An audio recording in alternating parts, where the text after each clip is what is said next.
Hi friends, అందరికీ నమస్కారం. ఇప్పుడే అందిన వార్త. వైసీపీ నేతపై టీడీపీ నేత దాడి, తీవ్ర గాయాలతో పరిస్థితి విషమం. తీవ్ర కోపంలో జగన్. అసలు ఎందుకు ఇలా చేస్తున్నారు అంటూ తీవ్ర ఆవేదన చెందుతున్నారు. ఈ విషయాలన్నీ తెలుసుకునే ముందు వీడియోని అయితే పూర్తిగా చూడండి, అప్పుడే మీకు పూర్తిగా అర్థమవుతుంది. అదే విధంగా చాలా మంది సబ్స్క్రైబ్ చేసుకోకుండా వీడియోని చూస్తున్నారు. దయచేసి సబ్స్క్రైబ్ చేసుకోండి. సబ్స్క్రైబ్ చేసుకోవడం వల్ల నేను చేసే ప్రతి వీడియో అప్డేట్ మీకు ముందుగానే నోటిఫికేషన్ రూపంలో వస్తుంది. అదే విధంగా లైక్ చేయడం మర్చిపోతున్నారు. దయచేసి లైక్ చేయండి. లైక్ చేయడం వల్ల ఇటువంటి ఇంపార్టెంట్ ఇన్ఫర్మేషన్స్ చాలా మందికి రీచ్ చేసిన వాళ్ళు అవుతాం. ఇక లేట్ చేయకుండా వీడియోలోకి అయితే వెళ్ళిపోతాం. కూటమి పాలనలో ప్రశ్నిస్తున్న గొంతులను నొక్కేస్తున్నారు. టీడీపీ చేస్తున్న అరాచకాలు, అగత్యాలు రోజు రోజుకు తారాస్థాయికి చేరాయి. రెడ్ రాజ్యాంగం అంటూ వైఎస్ఆర్ సిపి శ్రేణులపై దాడికి దిగుతున్నారు అని వైసీపీ నాయకులందరూ కూడా ఆరోపిస్తున్నారు. నిన్నటికి నిన్న అనంతపురం జిల్లా రాప్తాడు నియోజకవర్గంలో చెందిన కురబలింగమయ్య దారుణంగా హత్య చేసిన సంగతి తెలిసిందే.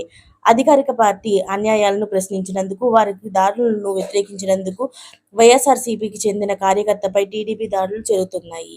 అలాగే తాజాగా వైఎస్ఆర్ జిల్లా కమలాపురం నియోజకవర్గం social media incharge Mitta Madhav రెడ్డిపై టీడీపీ గూండాలు దాడికి దిగబడ్డారు. అర్ధరాత్రి సమయంలో టీడీపీ నేతలు మూకుమ్మడిగా మాధవ్ రెడ్డిపై దాడి చేయడంతో తీవ్ర గాయాలయ్యాయి. వెంటనే బంధుమిత్రులు ఆసుపత్రికి తరలించారు. వైఎస్ఆర్ జిల్లా వైఎస్ఆర్సీపీ అధ్యక్షుడు, మాజీ ఎమ్మెల్యే పి రవీంద్రనాథ్ రెడ్డి పరామర్శించారు. ఆరోగ్య పరిస్థితిపై డాక్టర్లను ఆరా తీశారు. దాడికి పాల్పడిన వారిపై పోలీసులు చర్యలు తీసుకోవాలని రవీంద్రనాథ్ రెడ్డి డిమాండ్ చేస్తున్నారు.